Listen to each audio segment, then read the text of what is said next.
The first thing I remember about that Thanksgiving is the sound of my mother's laugh. It was not a warm laugh. It was the kind of laugh that makes the whole room feel smaller, sharper, meaner. I was standing in my mother's kitchen with a tray of roasted vegetables in my hands, trying not to shake, while the smell of butter, garlic, and turkey filled the air. The table in the dining room was already set. White plates, gold napkins, crystal glasses she only used when she wanted people to think we were a perfect family. And for one dangerous second, I almost believed it. Then my mother turned to me, looked me up and down, and said, "You can set that on the counter. We're almost ready. And try not to look so miserable tonight. Greg already thinks you hate him." My fingers tightened around the tray. Greg, her new boyfriend. The man who had walked into our lives 6 months earlier like he owned the place. The man who had taken over every conversation, every decision, every dinner, and every ounce of space my mother used to save for me. I looked over at him. He was standing by the sink in a crisp blue shirt, one hand in his pocket, the other holding a drink like he was at a business meeting instead of family dinner. He gave me that little smile he always used, not friendly, not warm, just smug enough to remind me that he knew exactly what game he was playing. My mother noticed me looking. "Don't start," she said quietly, but not quietly enough. "Tonight is Thanksgiving. We are not doing your attitude tonight." My aunt, who had just walked in, paused in the doorway. My cousin looked up from the couch. The room was suddenly too quiet. I swallowed hard. "I'm not starting anything." "No?" My mother tilted her head. "Then why are you glaring at my guest like he insulted you?" "Your guest?" I repeated. Greg gave a soft chuckle under his breath, like this was all very entertaining. My mother pointed toward the dining room. "Go sit down before you ruin the whole evening." There it was, that familiar feeling, the one I had spent years learning how to hide. Not anger first, not even sadness, just that tiny, cold drop in the stomach that tells you, before your brain can catch up, that you are once again the one being treated like a problem. I turned away before anyone could see my face. That was the thing about my mother. She never yelled at me in a way that looked cruel to strangers. She did it with a smile. She did it with a hand on your shoulder. She did it with words that sounded like concern if you didn't know better. And if you did know better, you learned to keep quiet. I placed the tray on the counter and walked toward the dining room, hearing her behind me say, "Honestly, I don't know why you act like this. You should be grateful we're even doing this in the first place." I stopped at the doorway. Doing this in the first place.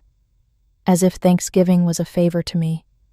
As if the house, the food, the table, and the entire day were hers alone to give or withhold. I looked at the wall by the hallway. Right beside the framed family photos was an old brass clock. My grandmother had given that clock to me years ago. Not my mother. Me. I remembered it clearly because my mother had laughed when Grandma Ruth handed it over. "She's always been dramatic," my mother had said, "giving the old things to the sentimental one." Grandma had only smiled and said, "Old things matter more than people realize." I did not understand that sentence at the time. I understood it now. My grandmother had been gone for 6 months, and my mother had changed the second the funeral ended. At first, the change was subtle. She answered my calls less.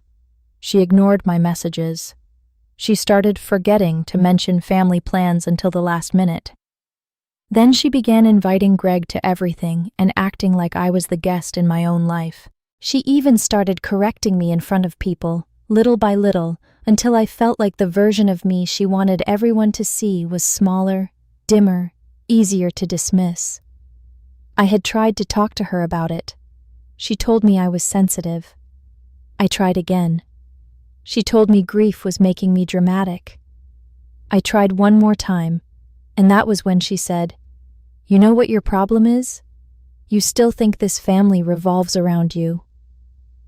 That sentence stayed with me for weeks, because it was the exact opposite of the truth. This family had revolved around my grandmother, and my mother hated that. "Dinner," she called out, clapping her hands. "Everybody sit. Let's act like adults for once." The guests moved toward the table. My cousin pulled out chairs. My aunt adjusted the centerpiece. Greg took the seat at the head of the table without asking anyone, and my mother actually smiled at him like he had just done something charming. He glanced at me as I sat down across from him. "Nice of you to join us," he said. I ignored him. That was mistake number one. In Greg's world, silence was permission. He mistook it for weakness. My mother took her seat beside him, touched his arm lightly, and said, "He's been so helpful lately. Honestly, I don't know what I'd do without him." Helpful. That word hit me harder than it should have, because for the last 6 months, I had done more for my mother than anyone in this house. I had helped with bills, errands, calls, paperwork, the bank, the pharmacy, the repairs Grandma had left behind. I had handled the house because my mother claimed she was too overwhelmed. I had sat with her when she cried about losing Grandma. I had been the one going through drawers, boxes, and files because she said she couldn't bear to see her mother's things. And while I did all of that, Greg was suddenly the helpful one. My aunt started passing dishes around. Everyone tried to act normal. Then my mother leaned back in her chair, looked across the table, and asked in a voice that sounded almost casual, "So, are you ever going to tell everyone what's going on with your job, or are we still pretending that this mystery is impressive?" A few heads turned. I stared at her. "What are you talking about?" She lifted one shoulder. "You know exactly what I'm talking about. You've been vague for months. No one knows where you work, no one knows what you're doing, and frankly, it's a little embarrassing." Greg let out a small laugh. "I mean," he said, swirling his drink, "if she had something stable, wouldn't she just say it?" My aunt's eyebrows shot up. My cousin looked uncomfortable. I put my fork down slowly. There are moments in life when you can feel yourself standing on the edge of something. Not a dramatic edge, not a movie kind of edge, a real one. The moment before you decide whether to keep swallowing your anger or finally let the truth out. I looked at my mother and said, "You really want to do this tonight?"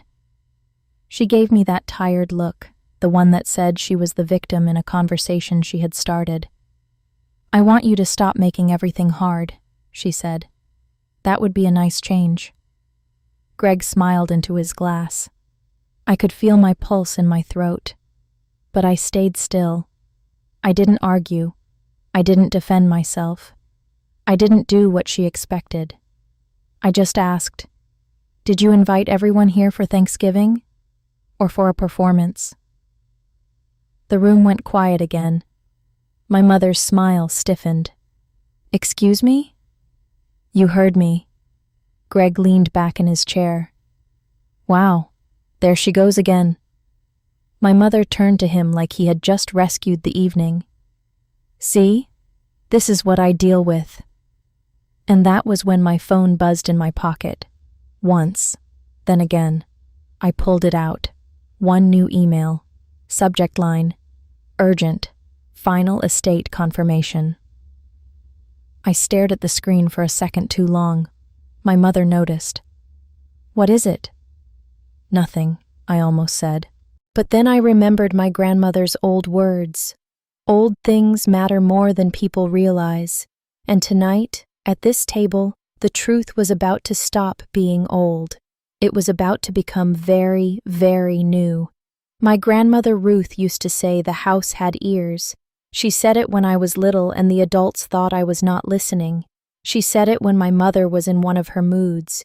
She said it when she wanted to tell me something important without letting anyone else hear. "The house remembers," she would tell me, "even when people don't." Back then, I thought she was talking about family stories, arguments, birthdays, secrets.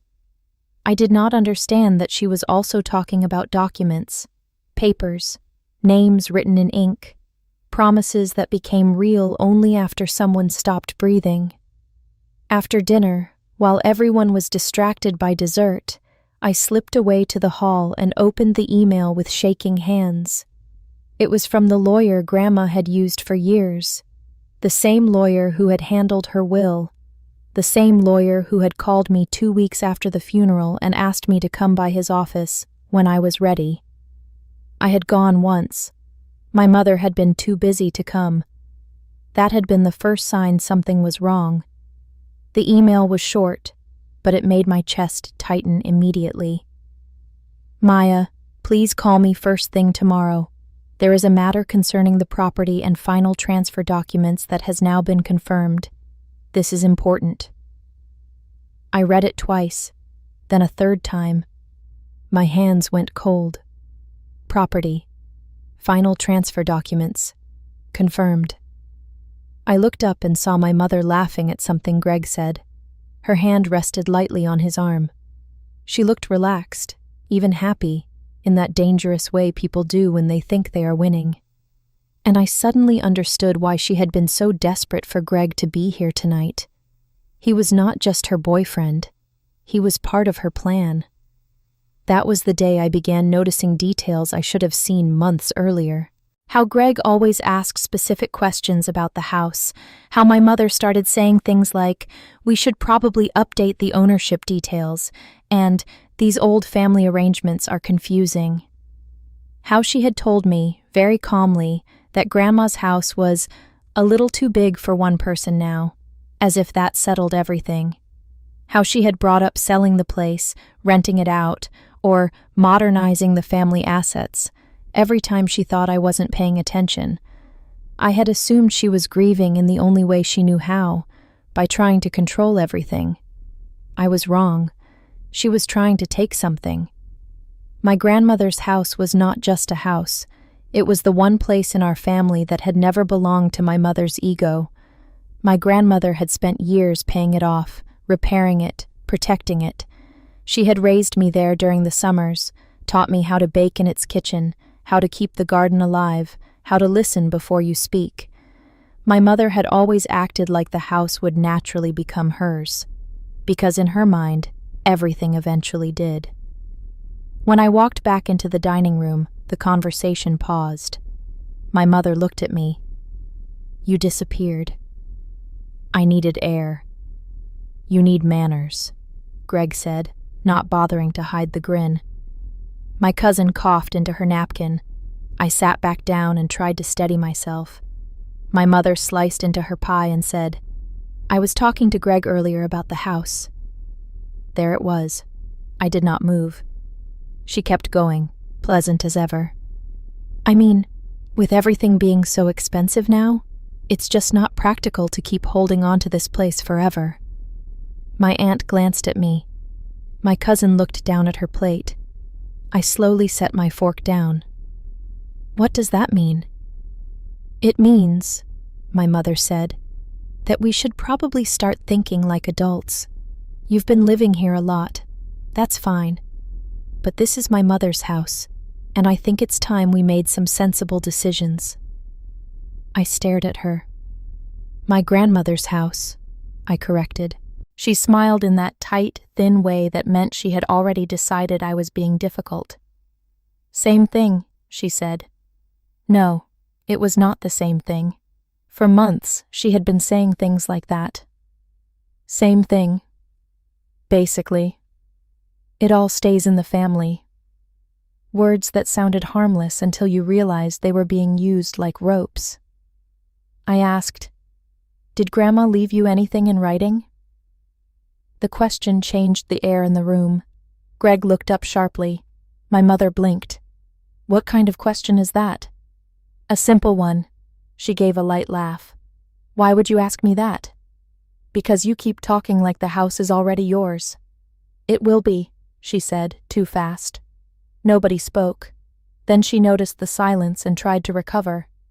"I mean, Of course it will stay in the family. But her voice had changed. A little thinner now, a little less certain. Greg caught it too. I could see it in his face. I did not know exactly what they were planning yet, but I knew enough to feel the trap under the floorboards.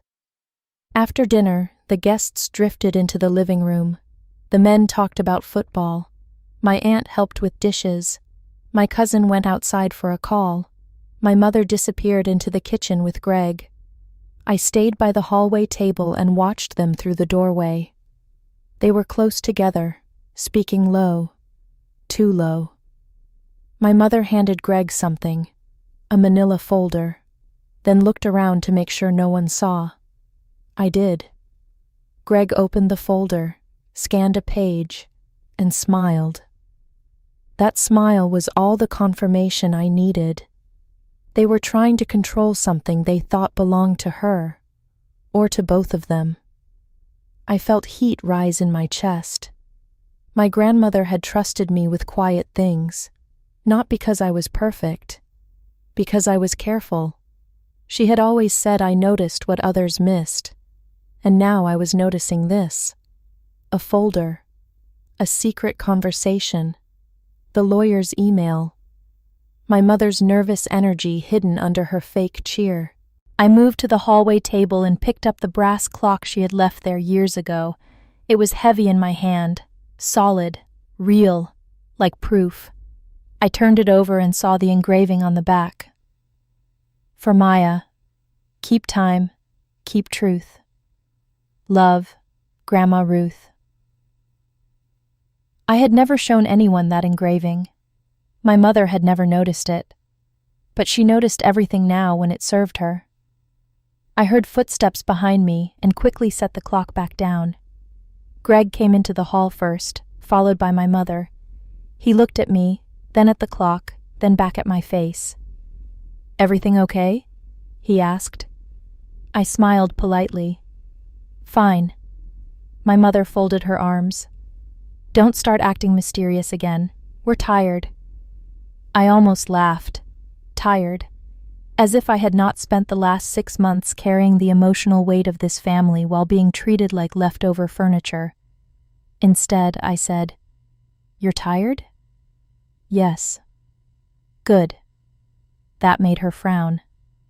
"What is that supposed to mean?" "It means," I said, "you should sit down. You're going to want to be comfortable when the truth comes out." Greg laughed, but it was too quick. My mother narrowed her eyes. "What are you talking about?" I looked straight at her and said, "Ask Greg what he was doing in the lawyer's office last week." The hallway seemed to stop breathing. Greg's face changed first. Not much, just enough. A tiny freeze around the eyes. My mother turned to him. "What?" He recovered fast, but not fast enough. "She's making things up." "Am I?" I asked. My mother looked from me to him and back again. "What lawyer?" I could see it happening. The smallest crack. The first real crack. And once you notice a crack, it gets wider every second. Greg stepped forward. "Your daughter is upset because she doesn't like me." "Don't call me upset like I'm a child," I said. My mother snapped, "Maya, stop it!" But she was already looking at him differently now. I knew that look. It was the look of a woman who had just realized the room had been arranged without her knowledge. "Tell me," she said slowly, "why would you go to my mother's lawyer?" Greg spread his hands. "For you. I told you that." "No, you said you were handling something." "I was." "Like what?" He glanced at me, and then I saw it. He was trying to blame me, right there, in real time. "Well," he said, "your daughter insisted on being involved. She's been talking to people, asking questions, acting like she owns the place." My mother's eyes snapped back to me. "You've been talking to the lawyer?"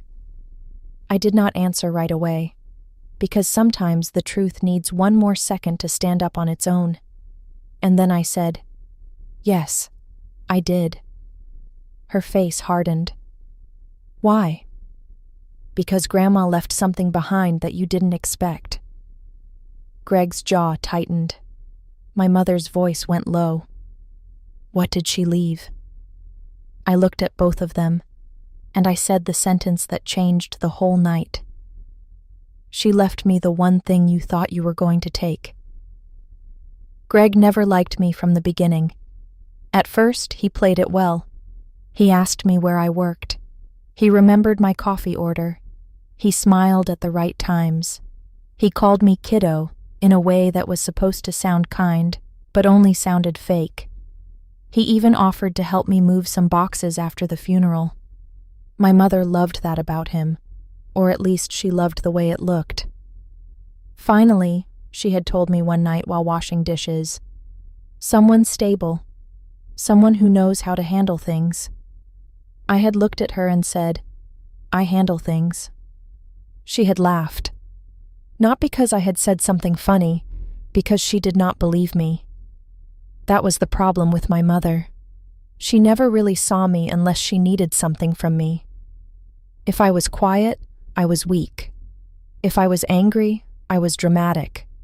If I was successful, she acted like it had happened by accident. If I failed, she made it personal. Greg learned that faster than I did. He realized my mother could be pulled by whatever story made her feel powerful in that moment, and so he fed her one. He made himself useful. He made himself charming. He made himself sound like the kind of man who could manage money, make decisions, and protect the family. The kind of man who says protect when he means control. The first time I truly felt the shift was 3 months after Grandma's funeral. I had come home from work late and found Greg in the study with papers spread across the table. My grandmother's papers. I asked what he was doing. He said, "Sorting." I said, "You don't live here." He smiled and said, "Not yet." I remember staring at him because I thought he had to be joking. He wasn't. My mother came in a second later and immediately acted like I had interrupted something important. "He's helping me organize things," she said. "What things?" She sighed. "Maya, don't be difficult." "Why are Grandma's files on the table?" "Because," Greg cut in, "some of us are trying to be proactive." I looked at him. "Proactive about what?" He gave me a flat smile. "Life." That was the first time I wanted to tell him exactly where to go, but I did not. I learned a long time ago that angry people like Greg love a reaction. They do not just want to win. They want to make you look unstable while they stay calm enough to seem right. So I stayed calm. That drove him crazy. And I know it did because from that day on, he got worse. He started dropping comments whenever I walked into a room. "She's sensitive. She takes things personally. She still hasn't accepted what happened." "What happened?" I would ask. He would just shrug. My mother would say, "He's joking." But he was not joking. He was laying the groundwork. One night, I came home and found him measuring the dining room. I asked what he was doing. "Checking fit," he said. "For what?" He didn't even hesitate. "Furniture." My mother came in from the kitchen and asked, "What furniture?" He looked at her and said, "The new set. If we're going to keep the house in the family, we might as well update it." I remember the words because of how casually he said them. We keep the house in the family, as if he already belonged there. My mother did not correct him. That was the real beginning. That was the moment he knew she had handed him permission. After that, he got bolder. He asked who had access to the safe. He asked where Grandma kept her jewelry. He asked if there were any outstanding legal issues with the property. He asked questions that sounded practical if you did not know enough to be suspicious. He wore suspicion like a clean shirt. Couldn't see the stains until it was too late. I told my mother more than once that he was too interested in Grandma's estate. She rolled her eyes every time. He's trying to help. With what? With the future, she said. That word again. Future. People who are about to betray you love that word. They use it to make you sound old-fashioned, selfish, or stuck in the past if you ask too many questions. I should have pushed harder. Maybe if I had, I would have found out sooner that Greg was not just a boyfriend. He was a fixer. Or at least he thought he was. That became clear after the funeral. Grandma had left the house to be handled properly through the estate. Everything was supposed to go through the lawyer. Clean, clear, official. But my mother did not like official. Official meant she had to wait. And waiting made her furious. So Greg stepped in. He started making calls for her. He offered to help sort the paperwork. He told relatives he was supporting her through a difficult time. He walked through the house like a man already halfway in charge. Then he made a mistake. He tried to talk to me like I was one of those people who could be embarrassed into silence. One afternoon, I was in the kitchen making tea when he came in and leaned against the counter. "You know," he said, "your mother really wants peace in this house." I did not answer. He kept going. "It would be easier if you were less resistant." I looked at him. "To what?" He smiled as if I were slow. "To change." I set the kettle down. "Change meaning what?" "Meaning," he said, "maybe it is time for everyone to accept that this is not your grandmother's house anymore." My heart pounded. There it was, the line he had been waiting to cross. I asked, "What did you just say?" He shrugged. "I'm just being honest." "No, you're being arrogant." His smile thinned. "Careful."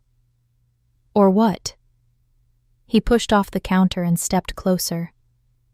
"Or you might make this harder for your mother." That was when I knew exactly what he was doing. He was using my mother as a shield. He thought I would back down because I cared about her. He thought I would let him inch his way into every corner of our lives because I did not want to cause conflict.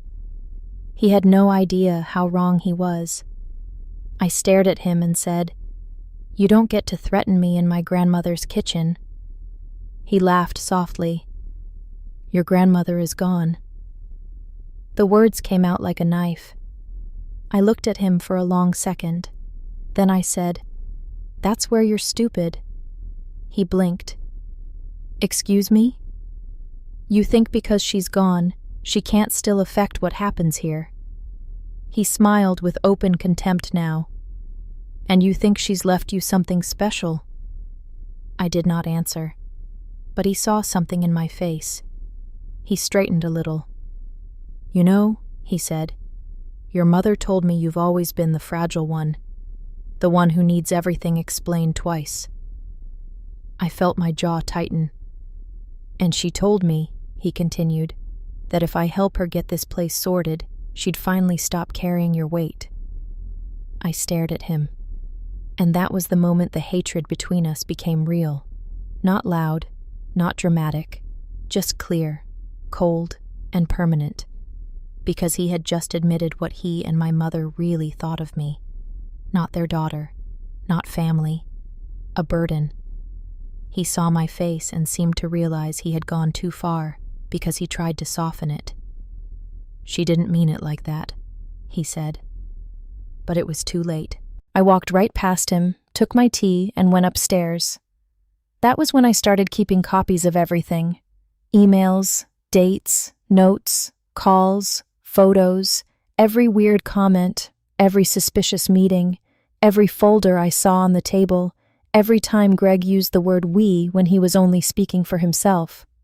I started building a picture they did not know they were drawing, and the more I watched, the clearer it became. Greg was not trying to build a future with my mother. He was trying to build a future through her. He wanted access to the house, access to the accounts, access to the estate, And my mother, blinded by the feeling of being chosen, was giving him exactly what he wanted. That was why he hated me. Not because I was rude, not because I was difficult, because I was the one person in the house who remembered what Grandma Ruth had really taught me. To listen, to notice, to wait. And waiting, as it turned out, was the most dangerous thing I could do. Because one day, the truth would not come from me. It would come from a paper my mother had never bothered to read. And when that happened, Greg would not be able to smile his way out of it. There comes a point when people stop hurting you because they want your attention. They hurt you because they no longer fear consequences. That point came for me about 2 weeks after the lawyer's email. My mother had asked me to help her sort through Grandma's bedroom closet. That should have been ordinary. It was not. Nothing with her was ordinary anymore.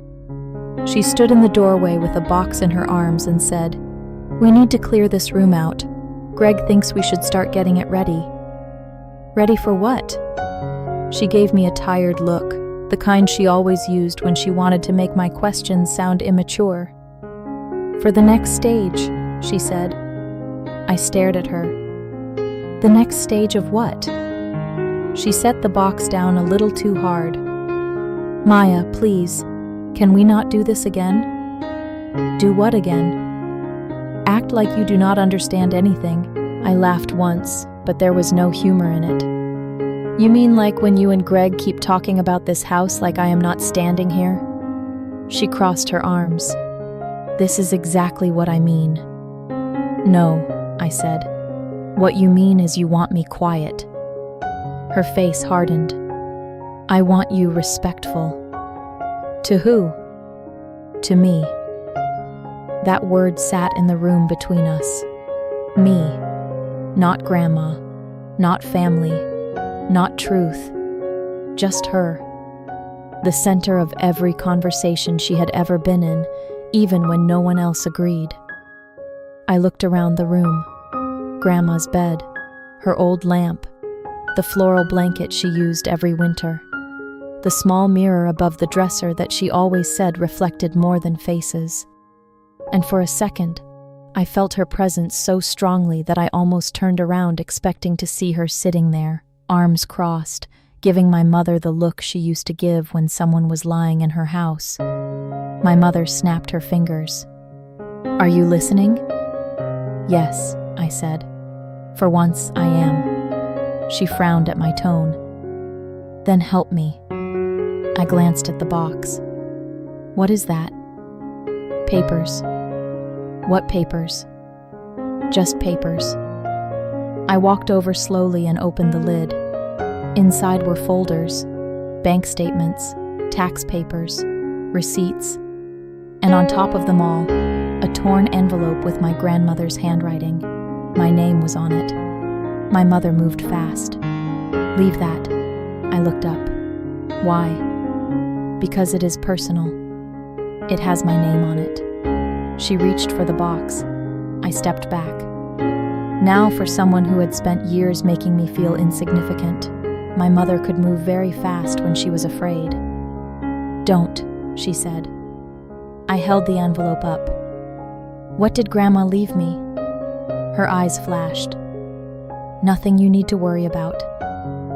That answer was enough. I pulled the envelope free and opened it right there. Inside was a single note. Not long, not dramatic, just one sentence in Grandma's familiar slanted handwriting. "If they start speaking for me, show them this." My breath caught. There was no explanation, no signature, no little loving message, just that line. I looked at my mother. Her face had gone still in a way I had never seen before. "Show me what?" I asked. She made a quick move for the note, but I folded my hand around it before she could touch me. Greg appeared in the doorway behind her. "What's going on?" he asked. My mother turned to him, and for the first time since he came into our lives, I saw actual fear in her face. Not panic. Fear. He noticed it too. His gaze moved from her to me, What did you find? I looked at both of them. Then I said, very calmly, "Why don't you tell me why Grandma wrote this to me?" Greg stepped into the room, his expression controlled. "Maya, give me that." I almost smiled. "No." My mother's voice got sharp. "Stop being childish." "Then stop acting guilty." That hit her like a slap. She looked at me like she could not believe I had dared say it aloud. Greg folded his arms. "Nobody is guilty. You are overreacting." I pointed at the box. "Then why are Grandma's financial records in here?" My mother answered too quickly. "Because I am organizing them." "Then why did you try to take the note from me?" She did not answer. I looked at Greg. "And why were you at the lawyer's office?" He gave a short, empty laugh. "I already told you." "No, you didn't tell me anything real." He stepped closer. "You need to stop making accusations." I felt the room narrowing around us. And then, for the first time in my adult life, I did something my mother never expected from me. I stopped trying to make them comfortable. "I am not accusing you," I said. "I am asking you a question." My mother said, "And I'm telling you to calm down." "No," I replied. "You are trying to end this because you think if you say it confidently enough, I will back off." Greg's jaw tightened. I continued, "But I'm done backing off." My mother stared at me, stunned. "What is wrong with you?" I looked at her and felt something in me settle. Not break. Settle. Like a lock finally clicking into place. "Nothing," I said. "That's the problem. For years, I thought something was wrong with me because you kept treating me like I was impossible to love unless I stayed quiet. But now I see it. It was never me." She looked offended, which almost made me laugh. "Don't lecture me. You don't get to say that anymore." Greg stepped between us. "This conversation is over." I turned to him. "You don't decide that." He smiled, but there was no warmth in it now. "In this house, I do when your mother says so." My mother did not correct him. That was all I needed. I looked at her, really looked at her, and said, "You let him speak for you because he says the things you're too afraid to admit."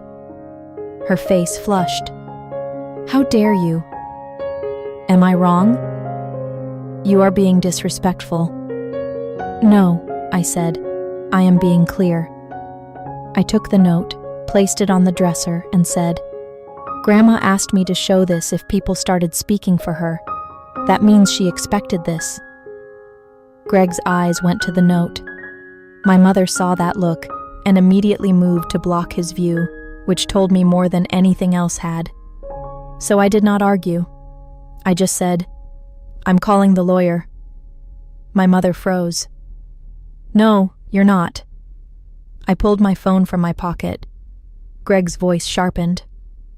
"Maya, don't be stupid." I looked at him. Too late. I stopped being stupid when I stopped explaining myself to people who were never listening. My mother reached out and snatched the phone from my hand. That was her mistake, because now everyone saw it. My aunt, who had been folding towels in the hall, had stepped back into view without us noticing. She had heard enough. Her eyes widened as she looked from my mother to Greg to the note on the dresser.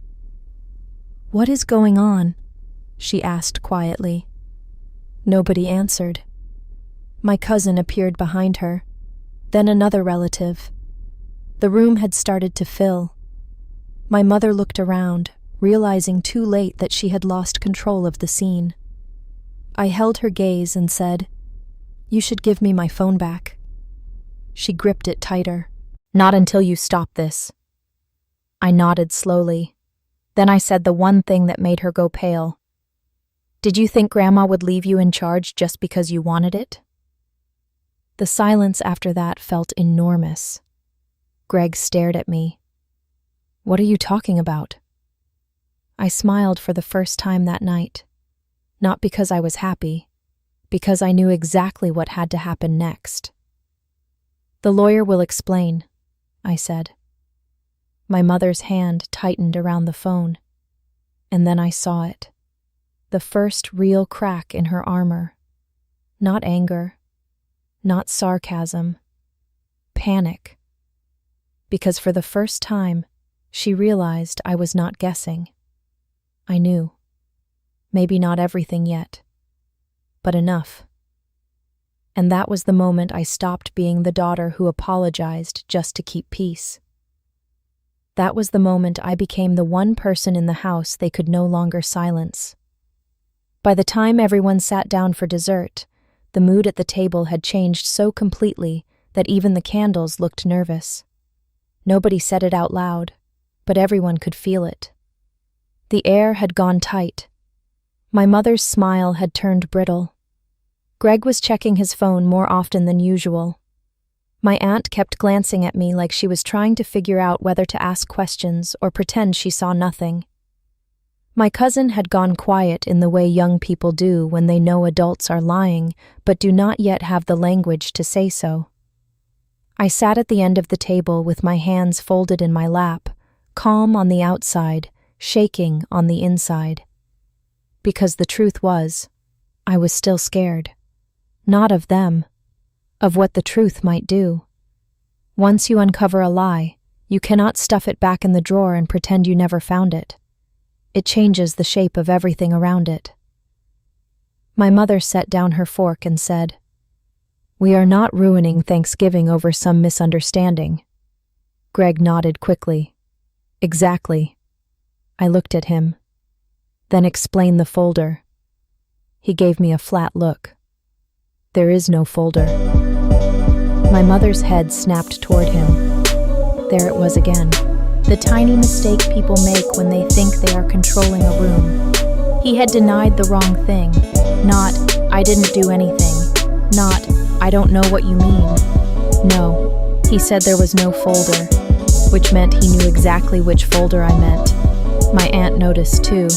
She leaned forward slightly. "What folder?"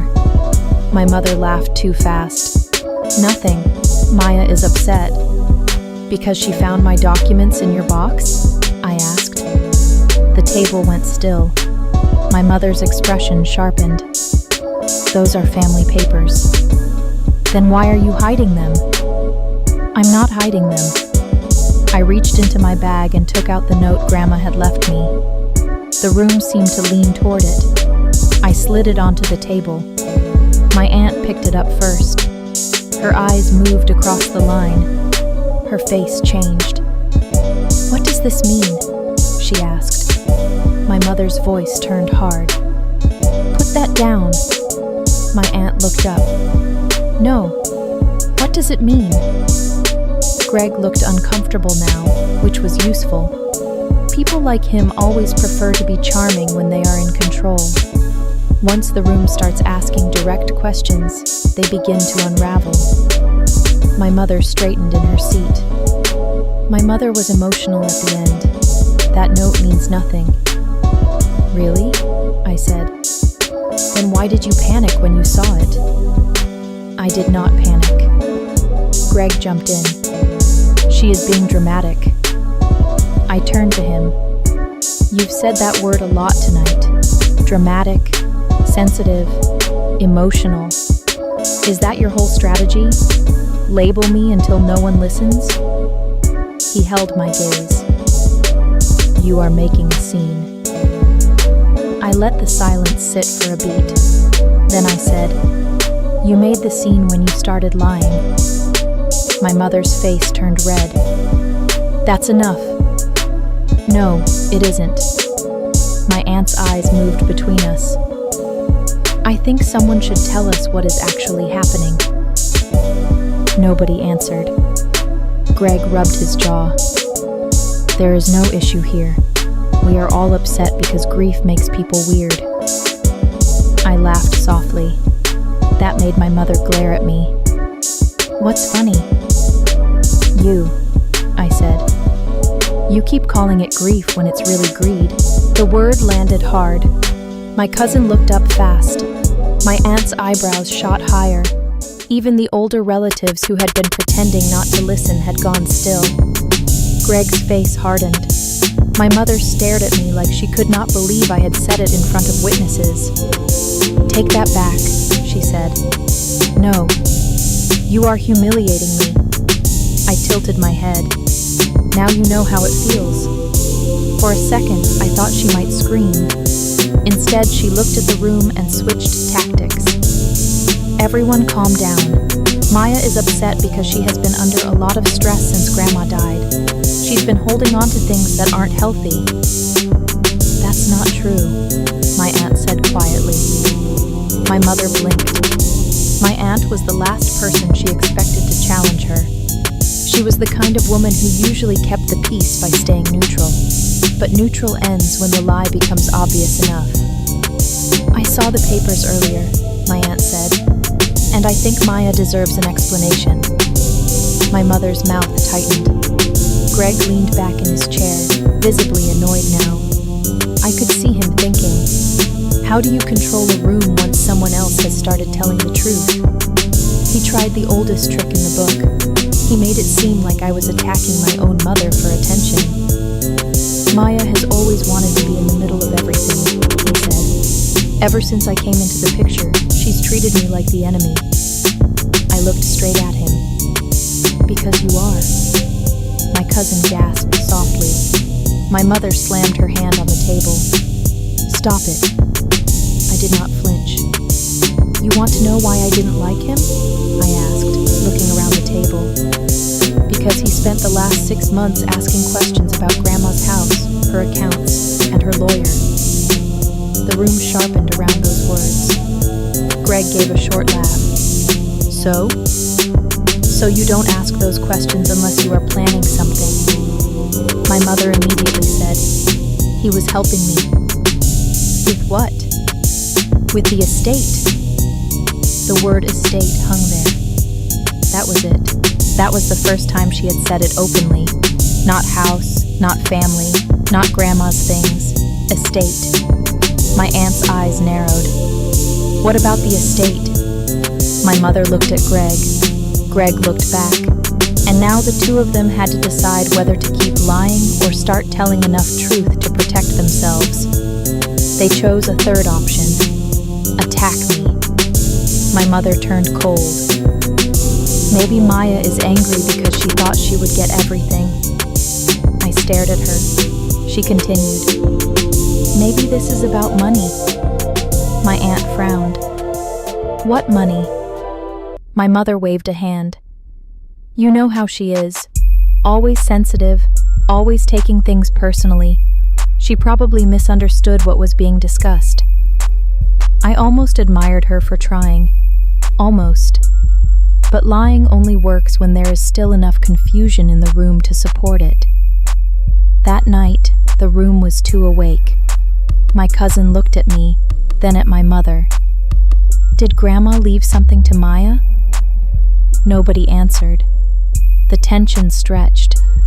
Then I stood up. That one movement made everyone go quiet.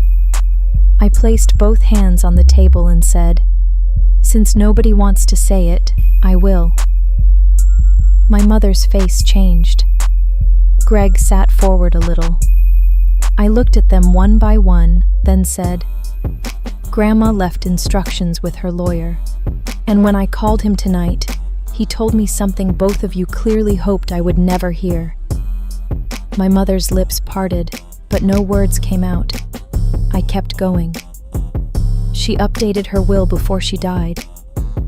My aunt's face went blank with shock. My cousin said, "What?" Greg's fingers tightened around his glass. My mother's voice came out thin. "No." I looked right at her. "Yes." She shook her head once, almost like she could erase it. I repeated, slower this time. "Yes." Greg stood up halfway. That's impossible. No, I said.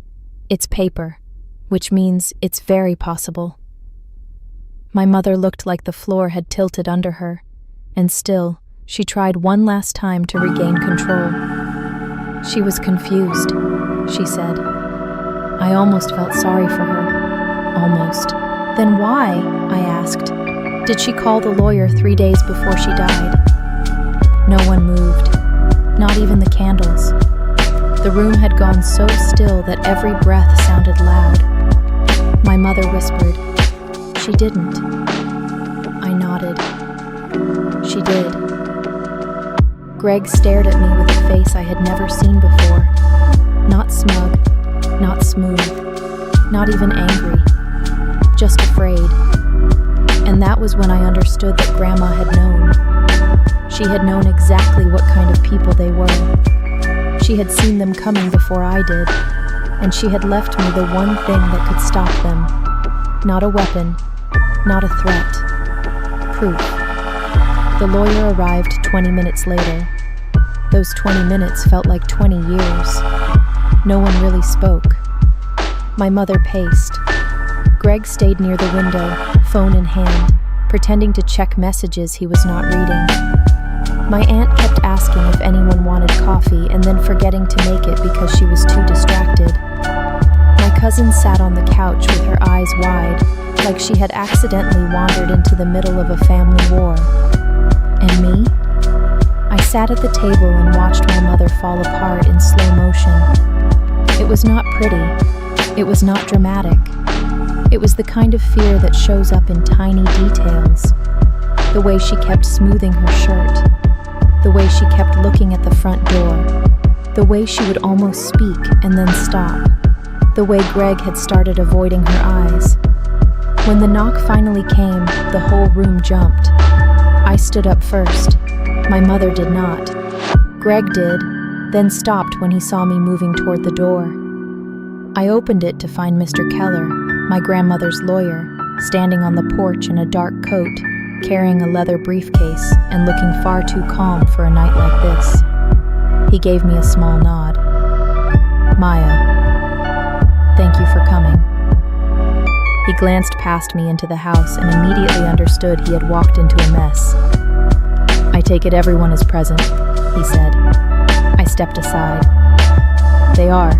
He walked in, removed his gloves, and looked around the room with the same expression someone might wear when entering a room they had already been told to expect trouble in. My mother stood near the dining table. "What is this?" Mr. Keller looked at her. "Good evening, Linda." She did not like that he used her first name. I could tell by the way her jaw tightened. "We need to talk about the estate," he said. Greg moved forward. "There must be some misunderstanding." Mr. Keller looked at him over the top of his glasses. "And you are?" Greg hesitated for less than a second too long. "Greg, Linda's partner."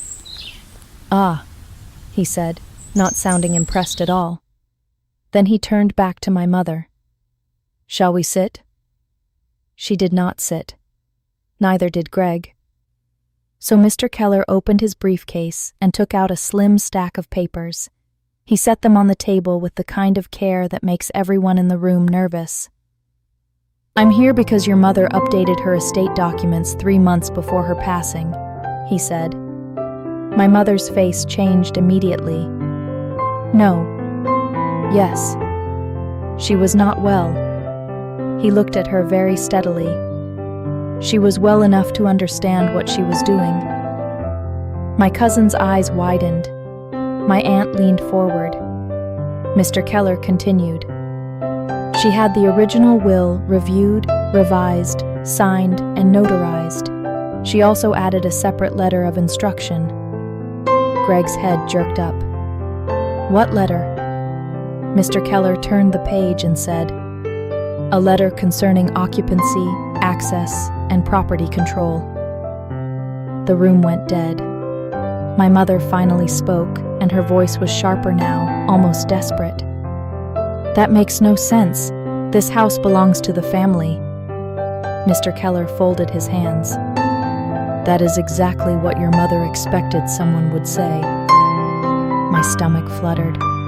He looked at me. "Would you like me to continue?" I nodded. He opened the first document, and then he said the words I had been waiting to hear for 6 months. "Your grandmother left the house to Maya." My mother made a sound like she had been punched in the chest. Greg froze completely. My aunt's hand went to her mouth. My cousin gasped. My mother stared at Mr. Keller like if she looked hard enough, the sentence might change. "No," she said. "That cannot be right."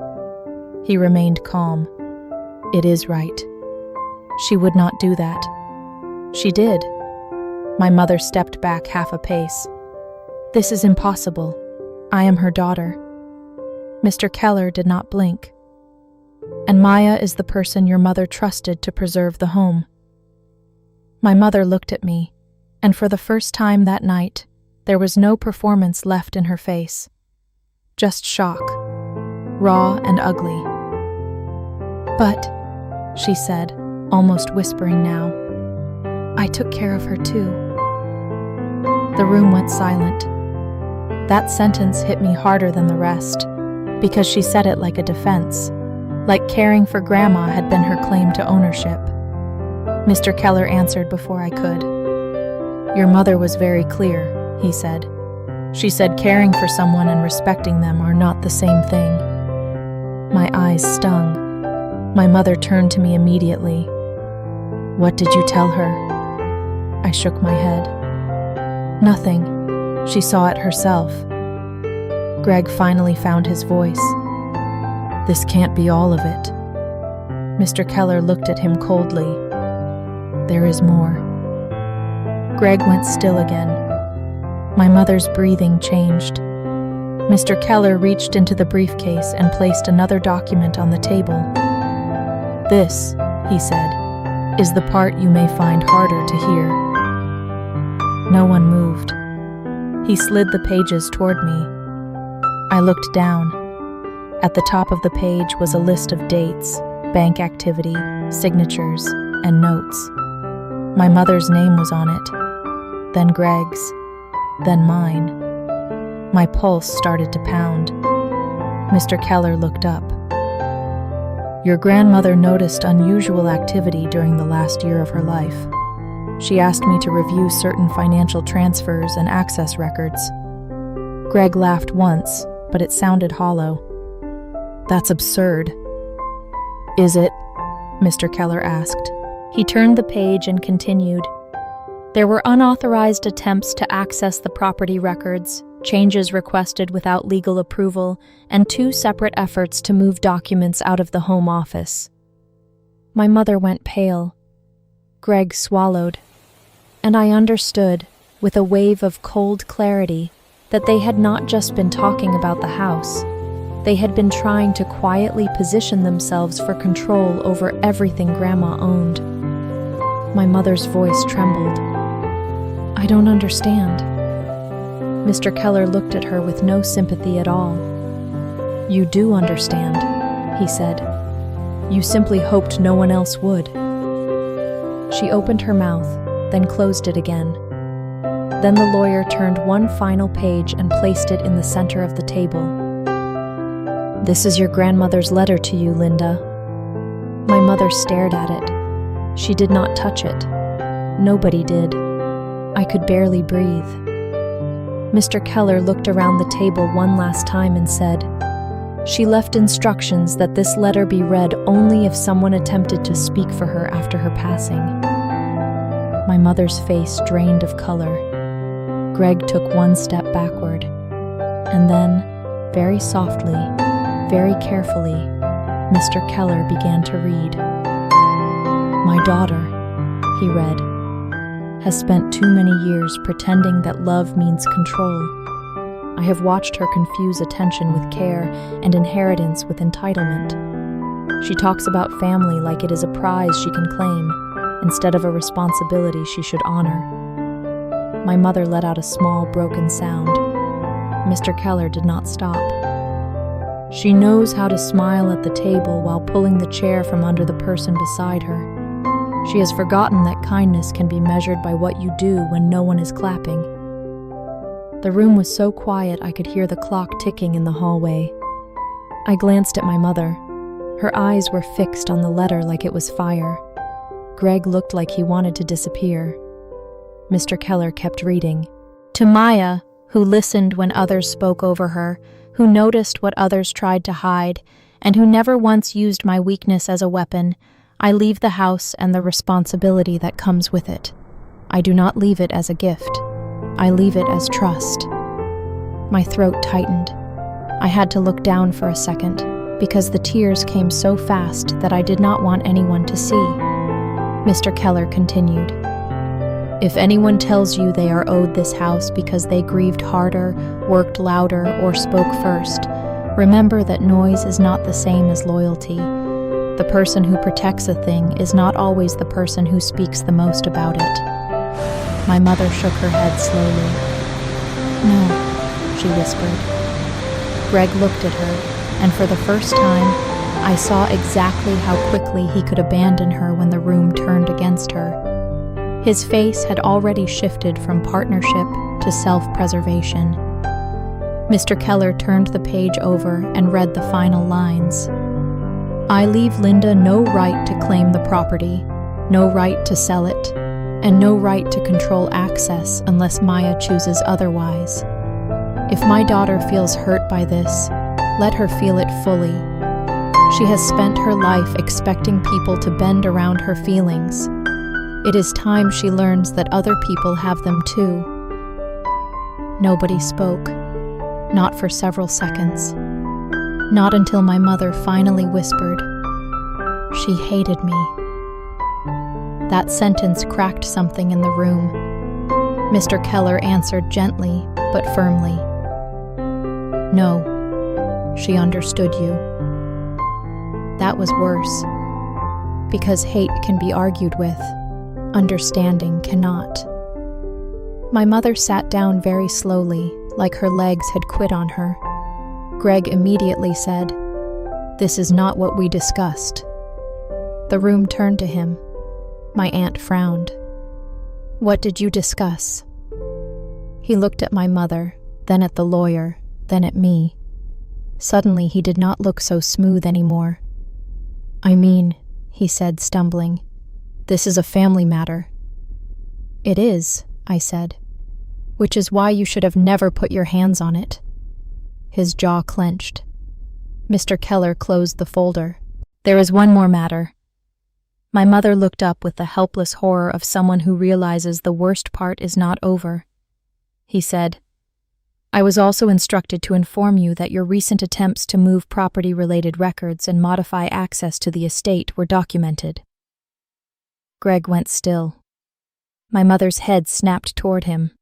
He said, "I don't know what you mean." Mr. Keller turned one paper around and slid it toward the center. It was a copy of a signed request. Greg's signature was on it. The room gasped. I stared at the paper. It was a request to speak to the bank and review property-linked accounts. The date was 3 days before Grandma died. My mother turned slowly toward Greg. "What is this?"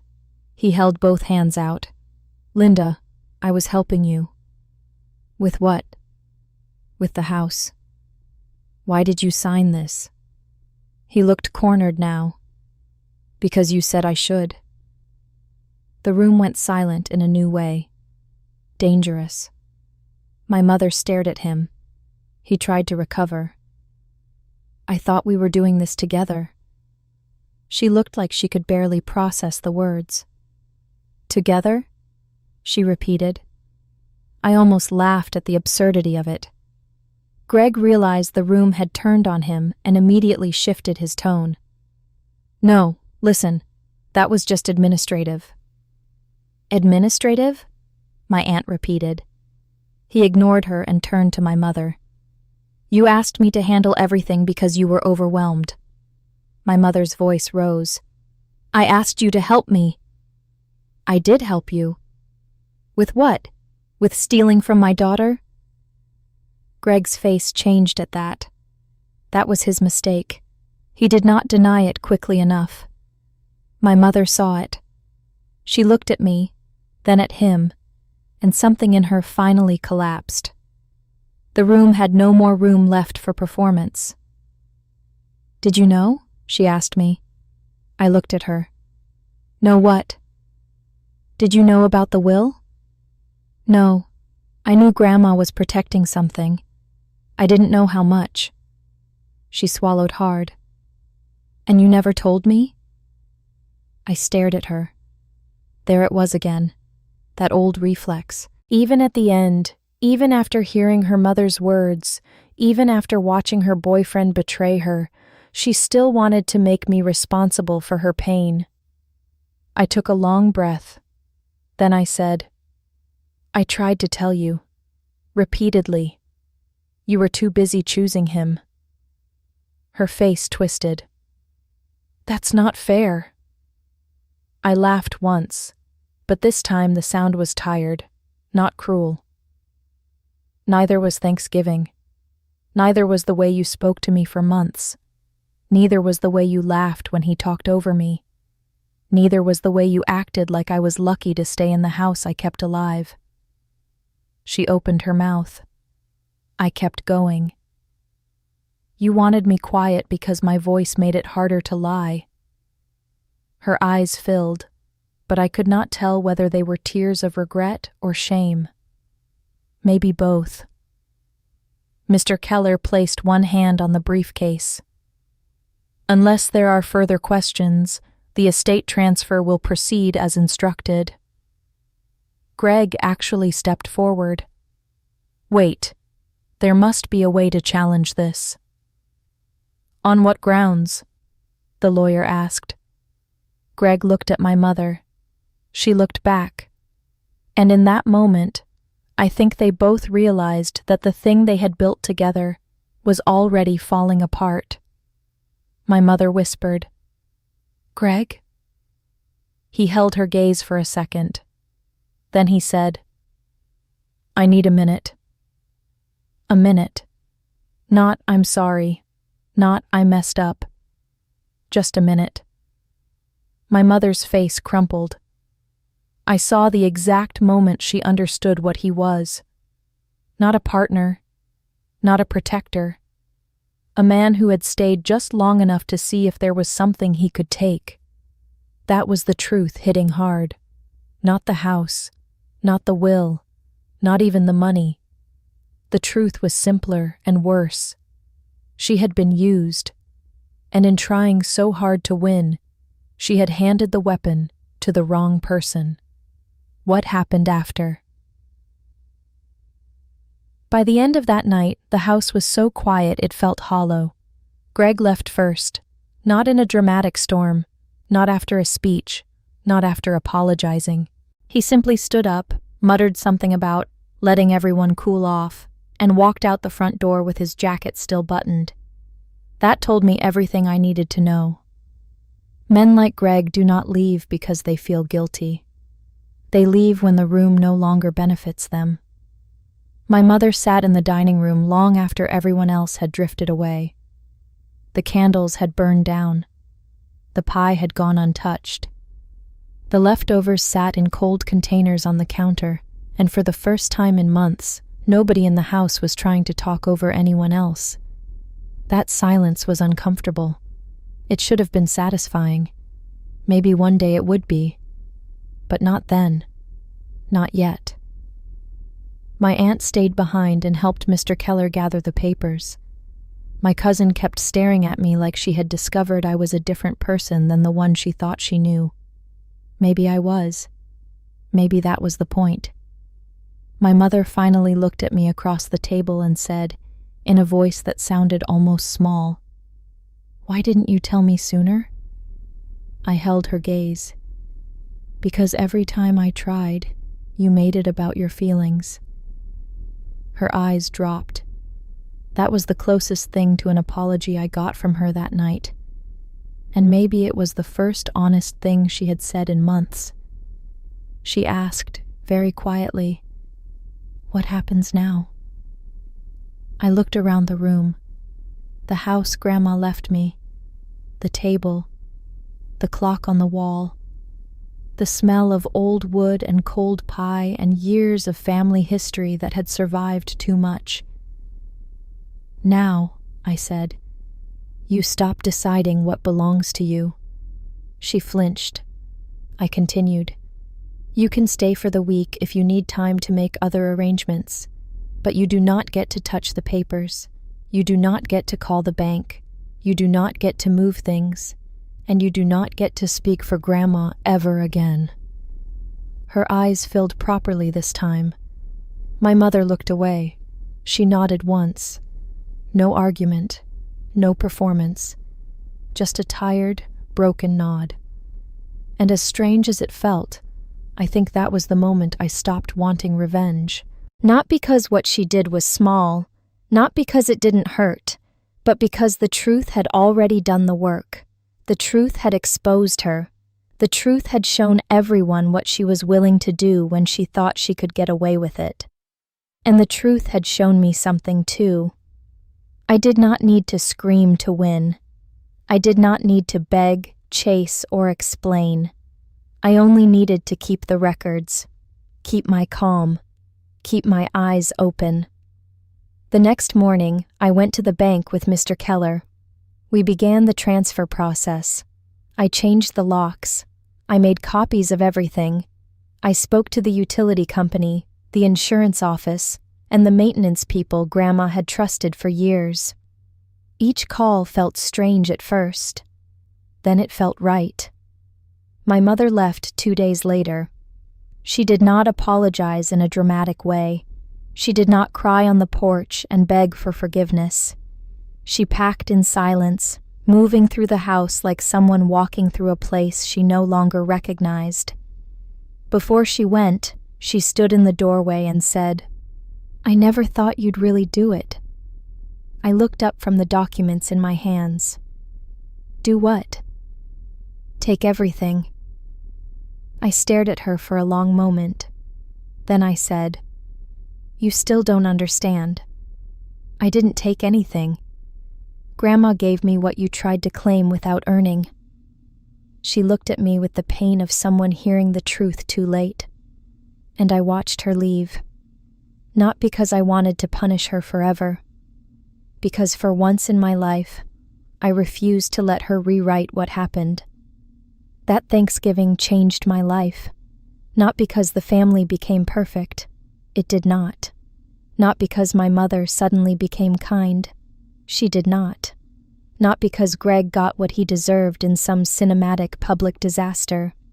He didn't need to. Losing access, losing control, and losing the woman he thought he could use was punishment enough.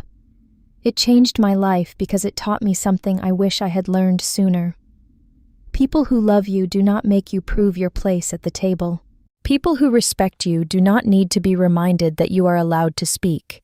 And people who are planning to betray you often sound the most reasonable right before they do it. I kept Grandma's clock. It sits in my house now, ticking softly in the hallway. Every time I hear it, I think of her note. If they start speaking for me, show them this. I did. And the truth hit hard.